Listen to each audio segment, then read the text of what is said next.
فوز أمري إلى الله إن الله بصير بالعباد ولا حول ولا قوة إلا بالله العلي العظيم حسبنا الله ونعم الوكيل نعم المولى ونعم النصير أعوذ بالله من الشيطان اللعين الرجيم بسم الله الرحمن الرحيم والحمد لله الذي لا مضاد له في ملكه ولا منازع له في أمره ولا شبيه له في عظمته ثم الصلاة والسلام على رسوله الكريم الأمي المكي المدني القرشي الهاشمي بالقاسم محمد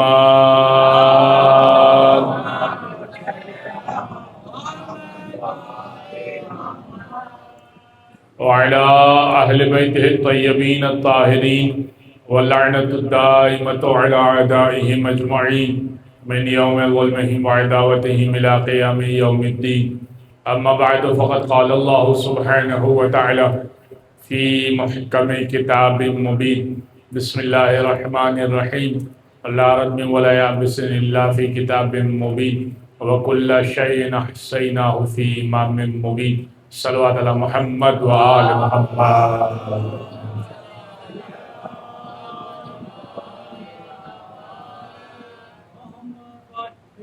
حضرت گرامی پروردگار متعال کا شکر ہے کہ ہم اس فرش عزا پر موجود ہیں اور ذکر حسین ابن علی سے اپنے قلوب کو منور کر رہے ہیں اور ہر وہ ثواب کے جو ممکن ہو ہمیں اہل بیت اطہار نے حاصل کرنے کا طریقہ بیان کیا. ہر وہ طریقہ جو اہل بیت نے بیان کیا وہ ہم کر لیں تو ہر وہ چیز ہمیں حاصل ہو سکتی ہے کہ جو پچھلوں کو حاصل ہو چکی ہمیں بھی حاصل ہو سکتی ہے. مثال کے طور پر اگر کوئی یہ کہتا ہے کہ میں اہل بیت اطہار کے ساتھ مشہور ہونا چاہتا ہوں، اس کا کوئی طریقہ بتا دیجئے کہ اصحاب باوفا جو تھے وہ تو مشہور ہو گئے، اب میں اگر مرنے کے بعد ان کے ساتھ مشہور ہونا چاہتا ہوں تو میں کیا کروں ایسا کہ میں ان کے ساتھ مشہور ہو جاؤں، اور اس کا طریقہ بھی امام نے بیان کیا. اگر کوئی چاہتا ہے کہ یہ کہے، اگر کوئی یہ کہتا ہے کہ میں یہ چاہتا ہوں کہ میں شہدائے کربلا والا ثواب حاصل کر لوں، میں تو شہدائے کربلا میں نہیں تھا، آج 2026 میں میں شہدائے کربلا والا ثواب حاصل کرنا چاہتا ہوں، تو میرے لیے امام نے کیا بیان کیا ہے؟ تو امام نے وہ بھی بیان کیا ہے. بیان کرتا ہوں میں آپ کی خدمت میں، لیکن سنیے گا اس کو. تو میں عرض آپ کی خدمت میں یہ کر رہا ہوں کہ امام نے کسی چیپٹر کو ان ایڈریس نہیں چھوڑا ہے. اہل بیت اطہار نے کسی معاملے کو ایسا نہیں چھوڑا کہ جس میں کوئی جواب ہمارے پاس موجود نہ ہو. جس کا سوال تو آپ کے پاس ہو لیکن جواب آپ ڈھونڈتے رہ جائیں کہ اس کا کیا جواب ہو سکتا ہے یا اس میں کیا ثواب ہے، اس چیز کو کیسے حاصل کیا جائے. اب جو دو باتیں میں نے پیش کی اس میں سن لیجئے گا، اور یہ ایک ہی حدیث کے اندر ہے. ریان بن شبیب سے کہا تھا پہلی محرم کو، ریان بن شبیب 8ویں امام کے صحابی تھے، اور امام رضا نے فرمایا تھا ان کنت معانا فی الدرجات العلی، اے ریان بن شبیب اگر تو چاہتا ہے کہ ہمارے ساتھ بلند درجوں میں آ جائے، معانا فی الدرجات العلی، بلند درجوں میں آ جائے، لیکن جنت میں آ جانا تو کمال نہیں ہے، اس لیے کہ لا الہ الا اللہ محمد رسول اللہ کہہ دیا تو جنت میں تو، اور علی کی ولایت کا اقرار کر دیا تو جنت میں تو جیسے تیسے پہنچ ہی جائیں گے انشاءاللہ. لیکن ان کنت معانا فی الدرجات العلی، بلند درجوں میں اگر ہمارے ساتھ آنا چاہتا ہے، فاحزن لحسننا وافرح لفرحنا وعلیک بولایتنا، 3 شرطیں امام نے بیان کی. ہمارے غم میں غمگین ہو جایا کر، ہماری خوشی میں خوش ہو جایا کر، وعلیک بولایتنا، اور تجھ پہ واجب ہے کہ ہماری ولایت رکھا کرے. کیا مطلب؟ اگر کوئی غم میں غمگین ہو جائے، کوئی غم میں تو غمگین ہو جائے، ابھی 9 محرم 10 محرم کو انشاءاللہ ہمارے بھائی تعزیے نکالیں گے تو غم میں غمگین تو ہیں، کوئی خوشی میں خوش تو ہو جائے. مثال کے طور پہ 13 رجب کو بہت سارے افراد خوش نظر آتے ہیں، اور بہت اچھا ہے کہ علی کی ولادت پہ خوش ہونا بھی چاہیے۔ تو خوش تو ہوتے ہیں، تو اگر خوش بھی ہو جائے، غمگین بھی ہو جائے، تب بھی بلند درجہ تو نہیں ملے گا۔ فرمایا وَعَلَيْكَ بِوِلَایَتِنَا، تجھ پہ واجب ہے کہ ہماری ولایت بھی ہو، ہمیں حق بجانب سمجھتا ہو کہ ہم حقیقی امام ہیں۔ علی ولی تو اب یا اللہم صلی علی محمد،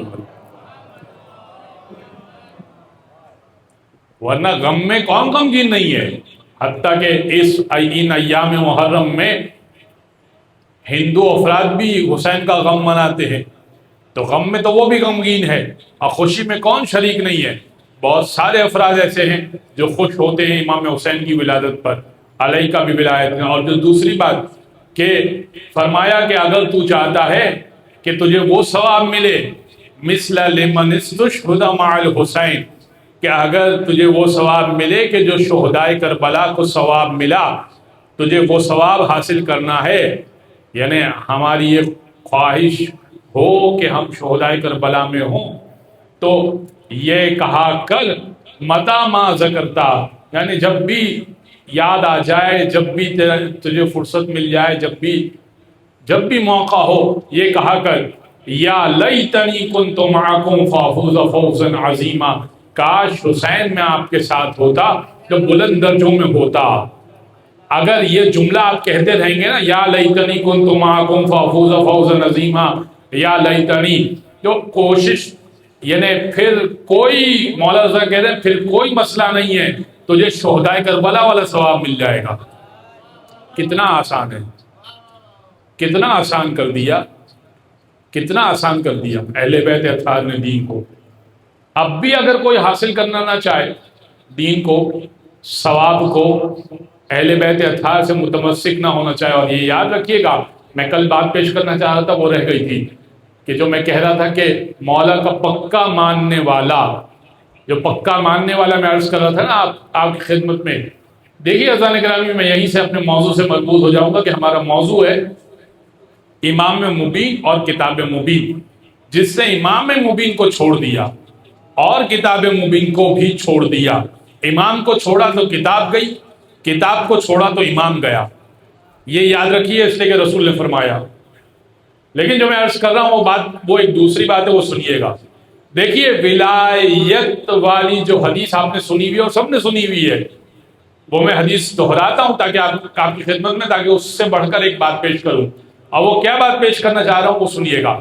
اس سنن ابن ماجہ میں رسول گرامی نے فرمایا مولا کائنات کے لیے کہ یا علی، اگر کوئی شخص 1000 حج کرے اور وہ بھی پیدل، 1000 حج کرے، پیدل حج کرے، اور صبح کے وقت تو وہ روزہ رکھتا ہو، رات کے وقت کو قیام اللیل کرتا ہو، نمازیں پڑھتا ہو، فجر سے پہلے رات کی تہجد کی نماز پڑھتا ہو، اور کوہ احد کے برابر اللہ کی راہ میں سونے کو انفاق کر دے، یعنی صدقہ کر دے، احد کے پہاڑ کے برابر، بہت بڑا پہاڑ ہے احد کا، احد کے پہاڑ کے برابر وہ سونے کو اللہ کی راہ میں صدقہ کر دے، 1000 حج پیدل کر دے، جہاد بھی کرے میرے ساتھ، دن میں روزہ رکھے، راتوں میں نماز پڑھے، صفا و مروہ کے درمیان صحیح کر رہا ہو، اور بے جرم و خطا مارا جائے، شہید مارا جائے، اے علی مگر تجھ سے محبت نہ کرتا ہو تو سارا عمل فضول ہے۔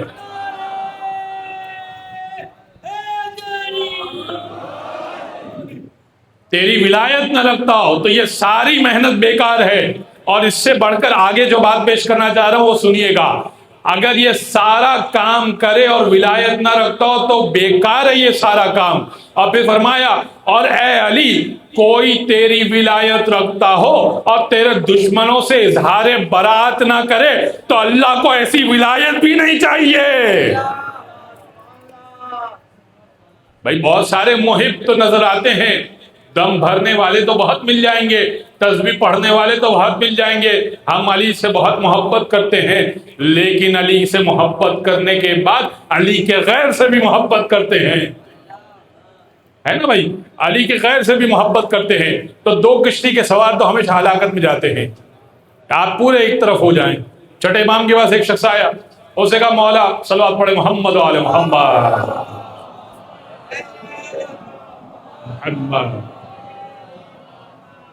چھٹے امام کے پاس ایک شخص آیا، اسے کہا کہ مولا میں آپ سے بھی محبت کرتا ہوں، اور جو مولا کے زمانے میں یعنی علی کے زمانے میں جو لوگ تھے نا، میں ان سے بھی محبت کرتا ہوں۔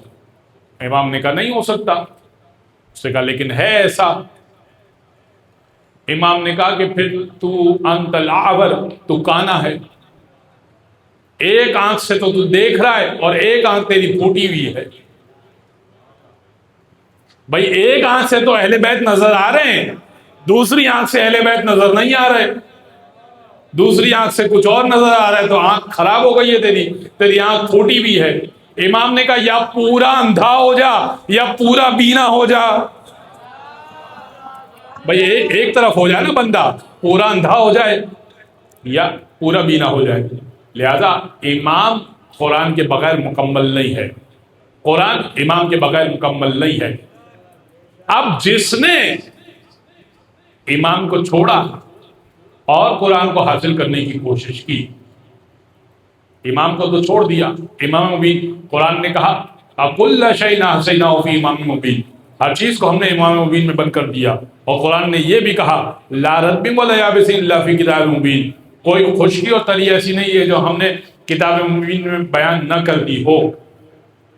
تو اب انہوں نے ایک آیت تو پڑھ دی کہ ہر چیز قرآن میں موجود ہے، اور رسول تک سے کہہ دیا کتاب اللہ ہی حسبنا، اللہ کی کتاب ہمارے لیے کافی ہے، مگر جب مشکل پڑی تو مشکل کشا یاد آیا، تو مشکل کشا نے یہی کہا کہ بھائی کل تک تو کتاب کافی تھی، کل تک تو تمہارے لیے کتاب کافی تھی۔ تو اب میں عرض کر کیا کہا تھا آپ کی خدمت میں، جس نے صرف کتاب کو لے لیا، جس نے صرف کتاب کو لے لیا، اس کی توحید چلی گئی۔ کل میں نے بات کی تھی، اس کی توحید چلی گئی، حالات اس کے بہت برے ہو گئے توحید کے۔ اللہ ان کا چہرے والا بھی ہے، ہاتھ والا بھی ہے، کرسی پر بھی بیٹھتا ہے۔ ایک اور بات بھی پیش کر دیتا ہوں، کہا کہ حدیث میں وارد ہوا کہ قیامت میں آگ اتنی بھڑک رہی ہوگی، اتنی بھڑک رہی ہوگی جہنم کی، کہ جہنم سے آواز آئے گی پروردگار کو، جہنم یہ پکار کے کہے گی کہ حل من مزید، کوئی ہے جو اور تو بھیجے اس کے اندر؟ اور پروردگار کہے گا کہ نہیں، سارے جہنمیوں کو بھیج دیا گیا اس کے اندر۔ اور جہنم کو قرار نہیں آ رہا ہوگا، جہنم کو قرار نہیں آ رہا ہوگا، اور جہنم کو قرار ایسے آئے گا نعوذ باللہ من ذالک کہ جو پروردگار کرسی پہ بیٹھا ہوگا وہ اپنے ایک پاؤں کو اس کے اندر ڈالے گا۔ یہ ہے، ہم کیا کر سکتے ہیں، یہ ہے حدیث۔ جس نے امام کو چھوڑ کے توحید کو حاصل کیا ہے تو اس کی ٹانگ والی توحید ہے جو جہنم میں جا رہی ہے، ایسی توحید ہے۔ ان کا خود اللہ جو ہے وہ آدھا جہنم میں چلا گیا۔ یہ ہے حالات۔ تو اب توحید تو گئی، رسالت بھی جائے گی۔ کیوں؟ اس لیے کہ قرآن سمجھنے کی کوشش کی ہے خود ہی سے، قرآن مولا سے نہیں سمجھا، مولانا سے سمجھا ہے۔ قرآن مولانا سے سمجھنے کی کوشش کی ہے، تو اب آیت پکڑ لی۔ آیت کیا پکڑ لی؟ آیت یہ پکڑ لی کہ قول انا بشر مثلکم یوحی الیہ، حبیب ان سے کہہ دیجئے میں تم جیسا ایک بشر ہوں، یوحی الیہ، مجھ پر وحی نازل ہوتی ہے۔ اور کہا نبی ہم جیسے، نبی ہم جیسے، کھاتے تھے، پیتے تھے، سوتے تھے، اور اولادیں بھی ہوئی، ازواج بھی تھی۔ تو ہمارے اور نبی کے درمیان ایک فرق ہے، اور وہ قرآن نے بیان کیا۔ قرآن نے یہ بیان کیا کہ یوحا الیہ، کہ مجھ پر وحی نازل ہوتی ہے۔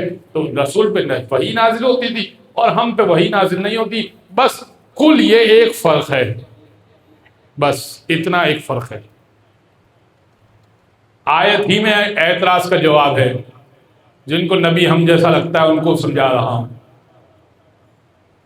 ٹھیک ہے، آیت کہہ رہی انا بشر مثلکم، قل کہہ دیجئے انا بشر مثلکم، حبیب ان سے کہہ دیجئے میں تم جیسا ہوں، تم مجھ جیسے نہیں ہو۔ فرق ہے اس کے اندر، کیا فرق ہے سمجھیے گا۔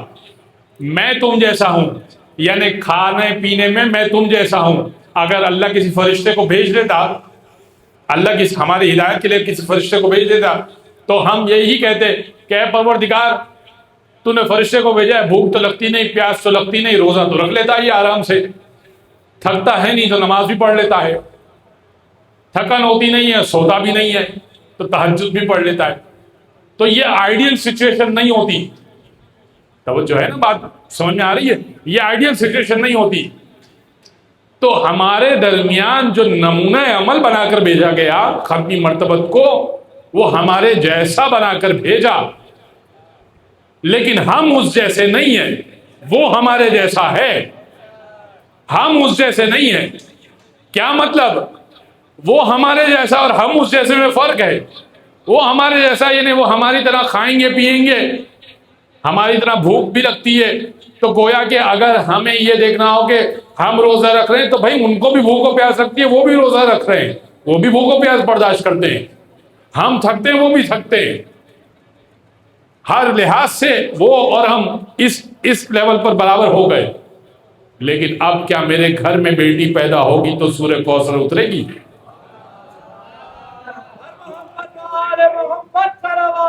اللہم صلی علی۔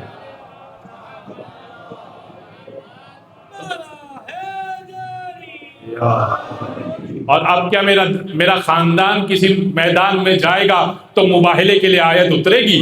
اور اب کیا میرا داماد کسی بستر پہ سوئے گا تو پروردگار اس کا نفس خریدے گا؟ کوئی ایسا مرحلہ پیش آئے گا کہ میرے داماد کے لیے بھی آیت اترے، میری بیٹی کے لیے بھی آیتیں اترے، میرے نواسوں کے لیے بھی آیتیں اترے، میرے گھر میں اگر باہر سائل سوال کرے اور میں اس کو روٹی دے دوں تو پوری سورہ اتر آئے؟ یہ نبی ہیں، تم ان جیسے نہیں ہو، وہ تم جیسے ہیں۔ اپنے آپ کو نبی جیسا نہیں سمجھنا۔ لہذا اب کیا دلیل ہے؟ تو اب جس نے مولانا سے سمجھنے کی کوشش کی، مسجد کے پیشتماز سے قرآن کو سمجھنے کی کوشش کی اور اہل بیت کے در کو چھوڑ دیا، وہ مشکل میں پھنس گیا۔ نبی ہم جیسے وہی آتی ہے، آگے اور آیتیں بھی ہیں نبی کے بارے میں۔ قَدْ جَاءَكُم مِّنَ اللَّهِ نُورٌ وَكِتَابٌ مُبِينٌ، یقیناً آپ کے پاس نور بھی آیا، کتاب مبین بھی آئی۔ یہ نور سے مراد کیا ہے؟ کتاب مبین تو ہمیں پتا ہے کہ کتاب مبین آیا، کتاب مبین آ گئی۔ یہ نور کون سا نور ہے جو ہمارے پاس آیا؟ یہ نور مصطفیٰ کی بات ہو رہی ہے، یہ آپ کو نہیں بتا رہا کوئی، اس لیے کہ کوشش یہ ہوئی ہے کہ اہل بیت کو مائنس کیا جائے۔ اہل بیت کو جیسے ہی مائنس کیا اب انہوں نے کہا نور سے مراد ہدایت ہے۔ ہدایت بھی آئی، کتاب مبین بھی آئی، اور ہدایت تو آ گئی، ہادی نہیں آیا۔ ہدایت کیسے آئی؟ تمہارے دل پہ القاء ہوئی تھی ہدایت، نور کا ترجمہ کیا ہدایت، واہ ہدایت بھی آ گئی، کتاب مبین بھی آ گئی، اور ہادی نہیں، وہ تو نہیں آیا۔ سبحان اللہ۔ تو عزیزان گرامی، یہ ہے جس نے اہل بیت کو چھوڑا، اس کی توحید بھی گئی، اس کی رسالت بھی گئی، اس کی امامت بھی گئی۔ اسے اہل بیت کو چھوڑا، اس کا بیڑا غرق ہو جائے گا۔ توحید کے بارے میں جو میں ایک روایت پیش کرنا چاہ رہا تھا، کیا کمال کی روایت ہے۔ امام جعفر صادق علیہ السلام فرماتے ہیں،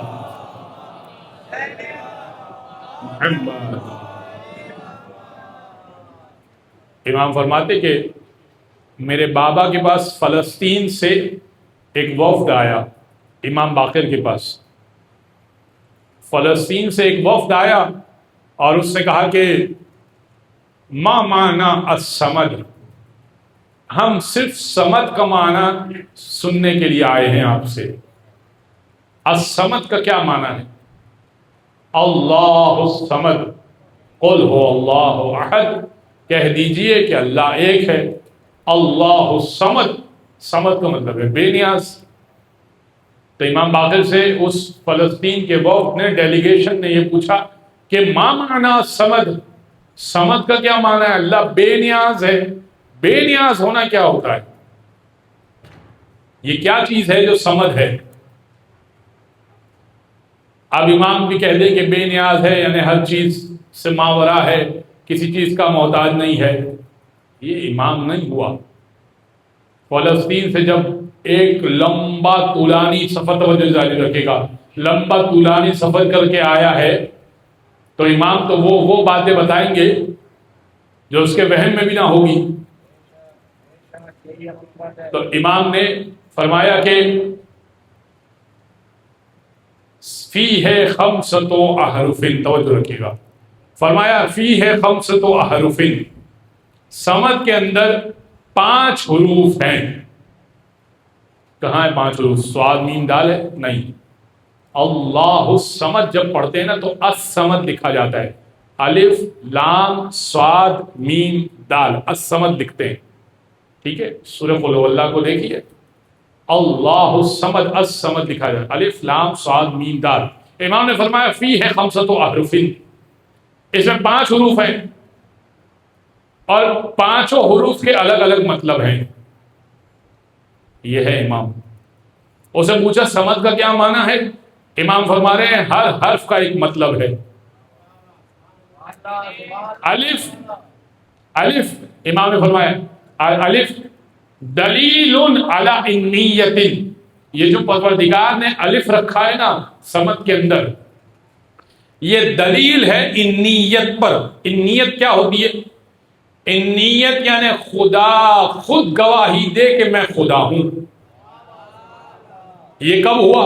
قرآن میں خدا نے گواہی دی ہے، شہد اللہ انہ لا الہ الا ہوا، اللہ خود گواہ ہے اس بات پر کہ اللہ کے سوا کوئی معبود نہیں ہے۔ کہ یہ بات جو ہے نا کہ پروردگار خود اپنی وحدانیت کا گواہ ہے، یہ الف سے ثابت ہوتی ہے۔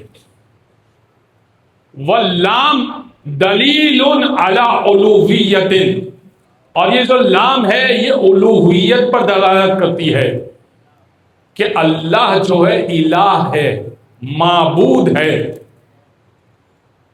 اور اللہ کی اللہ جو الہ ہے نا، معبود ہے نا، اللہ کی وحدانیت یہ سب کچھ ظاہر ہوتی ہے لام سے، الوہیت، لام دلالت کرتا ہے۔ پھر امام نے فرمایا الالف واللام مدغمان۔ میں جو بات پیش کرنا چاہ رہا ہوں سو غور سے سنیے گا، کوئی بیچ میں سے بات مس ہو جائے گی تو مزہ نہیں آئے گا، سنیے گا غور سے۔ الالف واللام مدغمان، یہ الف اور لام ملے ہوئے ہیں، مکس ہیں، یعنی جب آپ پڑھتے ہیں اللہ الصمد تو الف اور لام پڑھا نہیں جاتا، لیکن لکھا تو جاتا ہے، لکھا جاتا ہے لیکن پڑھا نہیں جا رہا۔ الف اور لام پڑھا نہیں جا رہا، نہ سننے میں آ رہا ہے، لیکن لکھنے میں آئے گا۔ جب آپ لکھیں گے قرآن میں تو الف اور لام بھی لکھیں گے، لیکن بولنے میں بھی نہیں آئے گا، سننے میں بھی نہیں آئے گا، ٹھیک ہے؟ امام نے فرمایا الالف واللام مدغمان، الف اور لام ملے ہوئے ہیں، لا یظہران علی السمع، یہ ظاہر نہیں ہوتے سماعت میں، بل یظہران علی الکتابت، مگر دیکھنے میں ظاہر ہوتے ہیں، دیکھنے میں ظاہر ہوتے ہیں مگر سماعت میں ظاہر نہیں ہوتے۔ اور یہ دونوں اس بات کی دلیل تھے، الف دلیل تھا اللہ جو ہے حاکم ہے، اور لام بھی دلیل تھا اللہ کی وحدانیت پر۔ الف دلیل تھا اللہ کی وحدانیت پر، لام دلیل تھا اللہ کے معبود ہونے پر۔ ایک پروردگار ایک ہے، الف دلیل تھا، اور پروردگار ہی لائق عبادت ہے، یہ لام دلیل تھا۔ اور یہ بولنے میں نہیں آتے، یہ صرف لکھنے میں آتے ہیں۔ امام نے فرمایا اس سے ثابت یہ ہوتا ہے کہ خدا کی خدائی دیکھنے میں تو آ سکتی ہے، درخت کو دیکھ تو سکتے ہو، پہاڑوں کو دیکھ تو سکتے ہو، چاند کو دیکھ تو سکتے ہو، خدا کی خدائی دیکھ تو سکتے ہو، مگر سمجھا نہیں سکتے کسی کو۔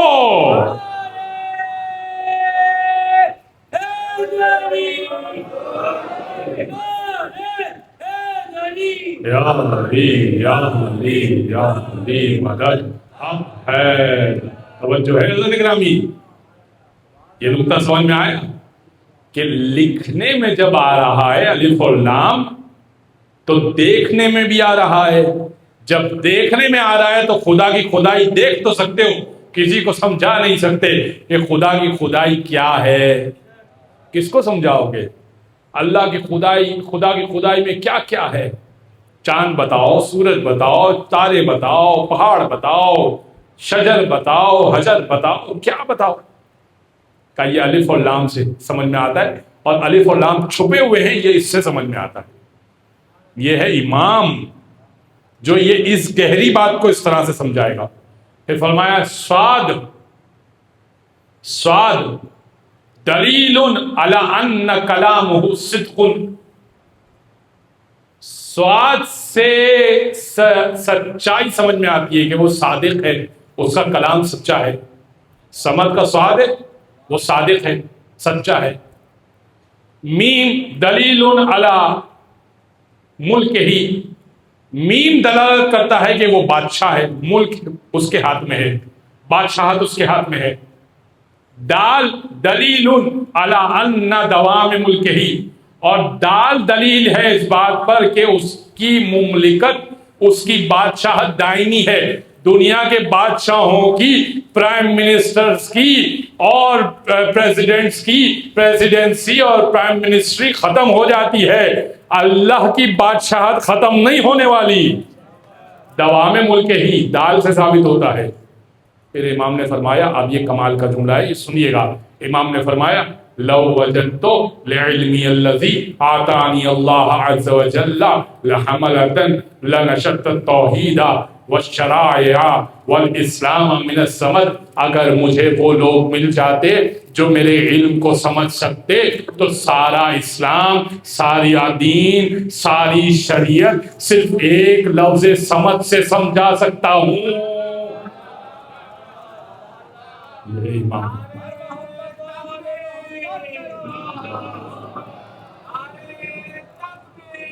اللہ یا رسول اللہ یا رسول اللہ حیدری اللہ۔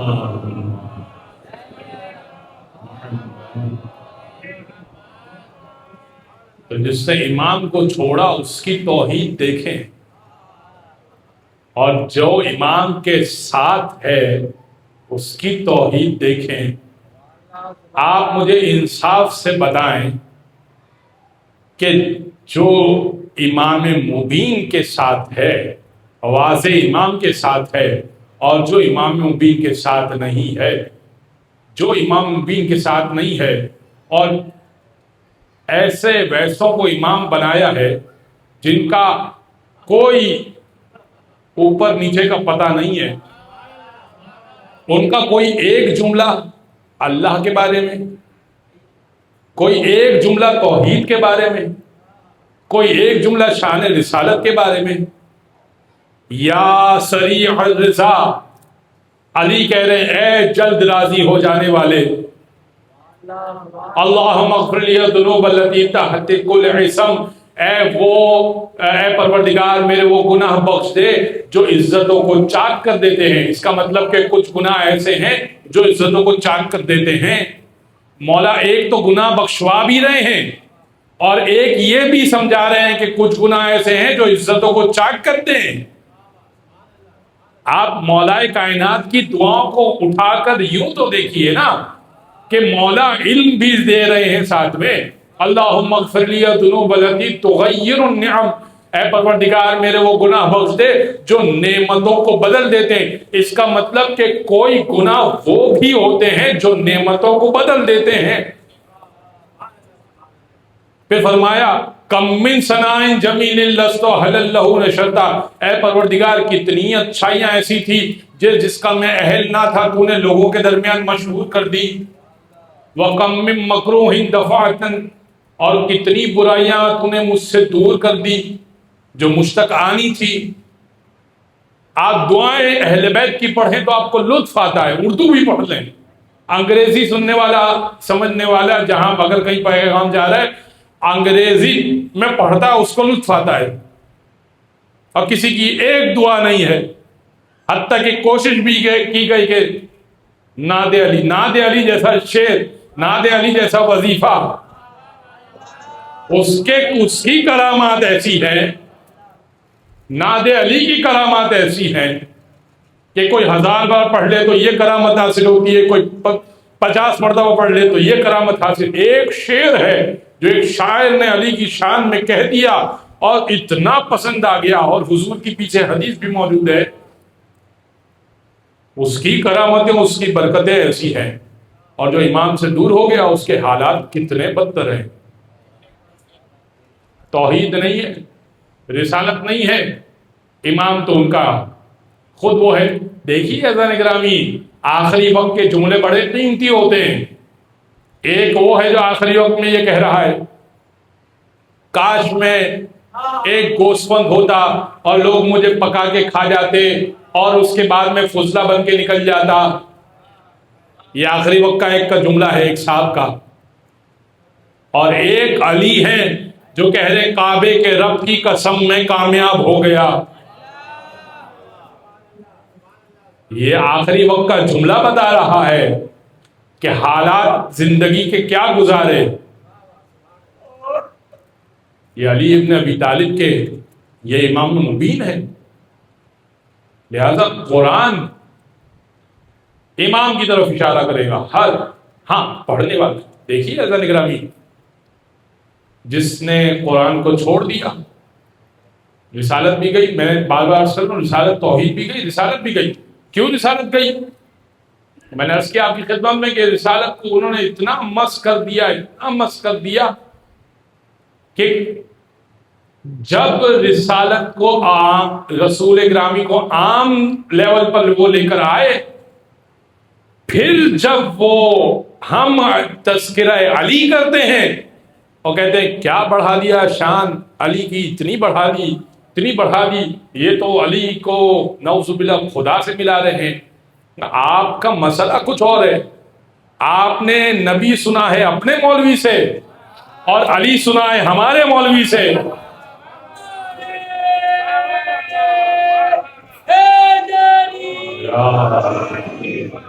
آپ نے وہ نبی مانا ہی نہیں ہے، آپ نے وہ نبی مانا نہیں ہے کہ جو نبی تھا، جس کا چہرہ انور ایسا چہرہ تھا کہ جس کو دیکھ کر عبداللہ سلام کہتا ہے۔ میں ایک جگہ پڑھ کے آ رہا تھا پچھلی مجلس میں، کچھ بات پیش کر دیتا ہوں۔ عبداللہ بن سلام مدینہ کا یہودی اللہ اکبر کہہ رہا ہے، تو اس کی بہن نے فوراً ٹوکا تو کہ کیا کہہ رہا ہے؟ مسلمانوں کا جملہ اپنی زبان سے ادا کر رہا ہے۔ ابھی رسول کا پہلا دن مدینہ میں داخل ہو رہے، ہجرت کر کے آئے مکہ سے مدینہ میں داخل ہو رہے ہیں۔ عبداللہ بن سلام یہودی ہے اور اپنے باغ میں کام کر رہا ہے، اس سے کہا اللہ اکبر، اس کی بہن نے ٹوکا یہ کیا کر رہا ہے؟ یہ تو مسلمانوں کا جملہ ہے، کلمہ ہے مسلمانوں کا، کیا تو نے موسیٰ کو دیکھ لیا؟ کیا تو نے موسیٰ کو دیکھ لیا؟ اس نے کہا نہیں، موسیٰ سے بڑھ کر دیکھ لیا۔ یعنی رخ انور مصطفیٰ بھی تبلیغ کا ذریعہ ہے، موسیٰ یاد دلا دیا کرتا ہے۔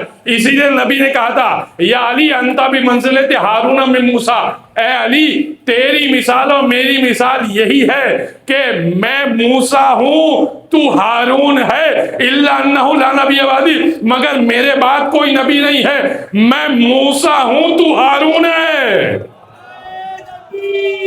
اللہ اکبر، یا رسول اللہ، یا اللہم صلی علی محمد۔ تو آپ نے نبی سے کیا لیا؟ صرف ایک مسواک کی لکڑی اور ایک پاجامے کا پائنچا اور آدھا تحت الحنک۔ اس کے بعد کیا ہوا؟ تحت الحنک سے امامے سے جو لٹک رہا ہوتا ہے اس کو کہتے تحت الحنک۔ امامے سے جو کپڑا نکالتے ہیں تو وہ آدھا تحت الحنک۔ تحت الحنک کے لیے شرط یہ ہے کہ وہ گلے سے آگے یہاں تک جائے، شرط ہے۔ نبی جب تحت الحنک کیا کرتے تھے تو امامے کی یہ پٹی کھولا کرتے تھے، یہ پوری پٹی کھول کے تحت الحنک کر کے یہاں ڈالا کرتے تھے دوسرے کندھے پر۔ یہ سنت ہے۔ آپ نے تحت الحنک بھی آدھا لیا ہے، تحت الحنک بھی لیا ہے آدھا، چوٹی کی طرح۔ یہ حالات ہیں۔ تو اب معاملہ کیا ہوا؟ معاملہ یہ ہوا کہ نہ دوش پہ علی نظر آئے، نہ زانو پہ حسین نظر آئے، نہ گھر میں سیدہ نظر آئی، کوئی نظر نہیں آیا۔ حتیٰ کہ آخری بات، اور میں منزل مسائل پر آؤں گا، حتیٰ کہ فخر الدین رازی نے تفسیر کبیر 100 جلدوں میں لکھی ہے، میں نے اسی لیے نہیں خریدی، 100 جلدیں، اور میرے استاد کہا کرتے تھے کہ تفسیر کے علاوہ اس کے اندر ہر چیز ہے۔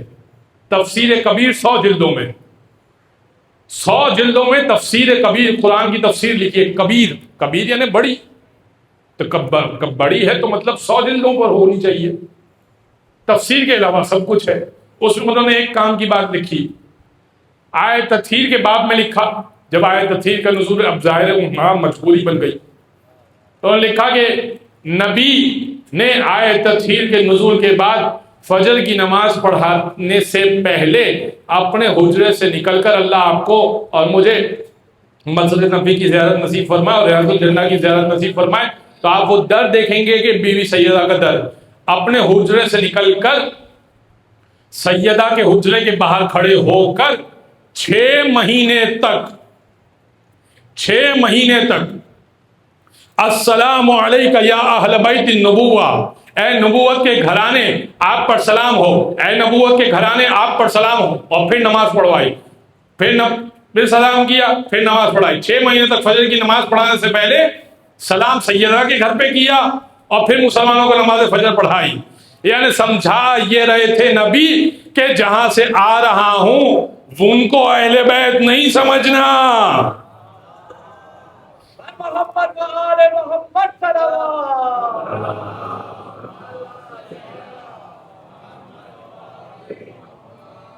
جہاں رک کے سلام کر رہا ہوں، جس در پہ کھڑے ہو کر سلام کر رہا ہوں، یہ اہل بیت، یہ در سیدہ کا در، یہ اہل بیت نظر نہیں آیا مسلمان، اس لیے کہ امام مبین کو چھوڑا، غدیر کو چھوڑا، حضرات حسین کو چھوڑا، سیدہ کو چھوڑا، باغ فدق بھی چھین لیا اور مکر گئے، حق علی بھی چھین لیا اور مکر گئے، زینب کے گھر کو لوٹ لیا اور مکر گئے۔ روتے ہیں ہم اسی لیے شور و شین سے، کر کو مکر نہ جائیں یہ قتل حسین سے۔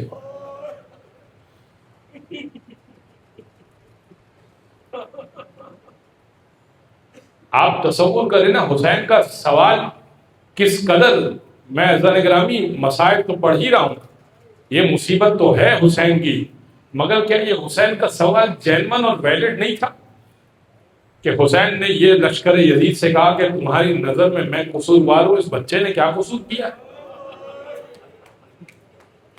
ایک عام آدمی سے آپ کا جھگڑا ہو سکتا ہے، اس کے 6 مہینے کے بچے سے کیا رنجش ہے اور کیا بغض ہو سکتا ہے؟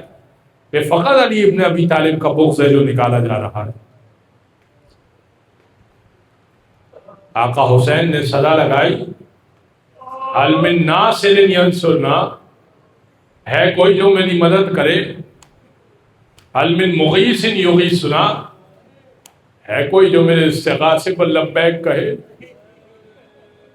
لاشیں تڑپے، حسین نے لاشیں اٹھا اٹھا کے جمع کیے تھے، کمر ٹوٹ گئی تھی امام حسین کی. اب آخری صدا کیوں لگا رہے ہیں آقا؟ کوئی یہ نہ کہے کہ حسین نے صدا نہیں لگائی تھی، ہم تو آنے کو تیار ہیں. اور اب جو تیسری بات کہی نا مولا نے، امام نے فرمایا هل من ذاب یذب عن حرم رسول اللہ، ہے کوئی جو شہزادیوں کے پردے کی حفاظت کرے؟ یہ کہنا تھا کہ خیموں سے رونے کی آوازیں آنا شروع ہو گئی. چیخ کی آواز آئی تو حسین خیمے میں فوراً دوڑ کے گئے. اللہ آپ کو اسی ایام عزا میں، مجھے اسی ایام عزا میں خیام گاہ حسینی اور حسین ابن علی کی زیارت نصیب فرما. آپ جائیں گے آپ کو اندازہ ہوگا کہ کہاں حسین شہید ہوئے اور کہاں پر امام کا خیام گاہ. امام گئے، امام نے پوچھا، امام نے کہا کہ ابھی میں زندہ ہوں، آپ لوگ گریہ کیوں کر رہی ہیں؟ فرمایا کہ آقا جب آپ نے یہ کہا نا کہ شہزادیوں کے پردے کی کوئی حفاظت کرے گا، اس 6 ماہ کے بچے نے اپنے آپ کو جھولے سے گرا. ہاں یہی حق ہے کہ آپ آواز بلند کر کے رونے میں شرمانا نہیں ہوتا آقا حسین کی خاطر. مولا نے 6 ماہ کے بچے کو اٹھایا، کہا رباب میں اس بچے کو پانی پلانے کی کوئی سبیل کرتا ہوں. سکینہ دیکھ رہی تھی اور سوچ رہی تھی کہ بھیا تو پانی پی کر آ جائے گا، میرا کیا ہوگا؟ حسین چلے، پھول سا بچہ ہے نا حسین کا، پیارا سا بچہ ہے، کہیں دھوپ نہ لگ جائے اس بچے کو. حسین نے اس کے اوپر ابا ڈال دی کہ میرے شہزادے کو کہیں دھوپ نہ لگ جائے. اور اب نکلے ہیں حرم سے باہر. جیسے ہی باہر نکلے تو خیام سے جیسے ہی باہر نکلے تو لوگ کہنے لگے اچھا تو اب قرآن کو لے کر آئے ہیں تاکہ صلح ہو سکے. حسین نے قرآن سے بڑھ کر پیش کر دیا. امام نے ابا ہٹائی، لوگوں نے دیکھا 6 مہینے کا بچہ. امام نے کہا تمہاری نگاہ میں مجرم ہوں نا، اس بچے نے کیا کیا ہے، اس بچے نے کیا کیا ہے؟ اور اب امام نے اس بچے کو جو ابھی 6 مہینے کا ہے جلتی ریت پر ڈال دیا، جلتی ریت پر ڈال دیا. اور پھر امام نے کہا تمہیں لگتا ہے نا کہ میں اس کے بہانے پانی پی لوں گا؟ آؤ خود ہی اس کو اٹھاؤ، پانی پلاؤ اور خود ہی واپس یہاں رکھ دو. اور اب پھر امام نے ایک اور بات کی. امام نے فرمایا ارے اس کی ماں کا دودھ بھی خشک ہو گیا، ارے اس کی ماں کا دودھ بھی خشک ہو گیا ہے. امام کا یہ جملہ کہنا تھا. فوج اشکیا منہ پھیر پھیر کر رونے لگی. عمر سعد کو لگنے لگا کہ اب بغاوت ہو جائے گی، کیونکہ حسین ایک ایسے شخص کو لے کر آئے ہیں جنگ کرنے کے لیے جو بولتا تو کچھ نہیں ہے مگر لوگوں کے دلوں پہ حملہ کر رہا ہے. اور اب حسین نے ایک اور بات کہی علی اصغر سے. علی اصغر کے کان میں کہا علی اصغر تو حجت خدا کا پوتا ہے، ان پر حجت تمام کر دے. علی اصغر نے اپنی ننھی سی زبان نکالی، سوکھے ہونٹوں پر پھیرنا شروع کی. مقاتل نویس نے لکھا ہے ایسے منہ کھول بند کر رہے تھے جیسے مچھلی کو پانی سے آپ نکالیں تو مچھلی آخری دموں پہ ہوتی ہے تو کیسے منہ کھول بند کرتی ہے، ایسے علی اصغر منہ کھول بند کر رہے تھے. جیسے ہی یہ دیکھا نا فوج اشکیا منہ پھیر پھیر کے رونے لگی. عمر سعد سے عمر سعد کہنے لگا ہرملہ سے اقطع کلام الحسین، حسین کے کلام کو قطع کر دے. کیا مطلب؟ کہا اس کو ایک تیر مار دے. کہا تیر؟ یہ تو بچے کو پانی کی بات کر رہے ہیں. کہا ہاں اگر ہم نے پانی پلا دیا نا تو بڑی مشکل ہو جائے گی، ہماری فوج میں بغاوت ہو جائے گی، لوگ کہیں گے جب اس بچے کو پانی پلا دیا تو حسین کو بھی پانی پلا دو، عورتوں کو بھی پانی پلا دو، پھر تو مسئلہ حل نہیں ہوگا نا۔ ایسا کر، ایسا تیر مارنا اس بچے کو، حسین پھر پانی کا مطالبہ لے کر کسی اور بچے کو نہ آئے۔ اب وہ تیر اٹھایا جو گھوڑوں کی گردن میں مارا جاتا تھا تو گھوڑا فوراً گر جاتا تھا، اونٹ کی گردن میں مارا جاتا تھا تو اونٹ فوراً گر جاتا تھا۔ ہاں، سہ شعبہ تیر تھا، 3 اس کی نوکیں نکلی ہوئی ہوتی تھی، تیر بڑا تھا، علی اصغر کی گردن بڑی چھوٹی تھی، علی اصغر کا چہرہ بڑا چھوٹا تھا، تیر بڑا تھا، 3 بھال کا تیر چھوڑا گیا، مگر ہاتھ کب کبائے، تیر گر گیا، تیر گر گیا، ادھر لپک کے حسین نے اٹھا لیا۔ کیوں؟ کیونکہ معلوم ہو گیا نا کہ تیر چلنے والا ہے، تو سمجھ گئے تھے کہ اب تیر چلے گا، تو علی اصغر کو اٹھا لیا، ہاتھ کب کبائے، تیر گر گیا۔ اس سے سوال کیا 2 مرتبہ، جب تیر گرا نا تو اس سے سوال کیا حرملہ سے، عمر سعد نے، تو تیر چھوڑتا ہے، تیرا ہاتھ کانپتا ہے، تیر گر جاتا ہے، یہ کیا بات ہے بھائی؟ اس سے تجھ سے بہادر تو کوئی ہے نہیں، تیرا ہاتھ کیوں کانپتا ہے؟ کہ جیسے ہی میں تیر چھوڑتا ہوں نا، درے خیمہ سے ایک بیوی دیکھتی ہے، وہ شاید اس کی ماں ہے، وہ یہ دیکھ رہی ہے کہ میرے بچے کو پانی ملا، میرے بچے کو پانی ملایا یا نہیں ملایا، اب میں تیر کیسے ماروں؟ کہ تو ہمت پکڑ اور تیر مار۔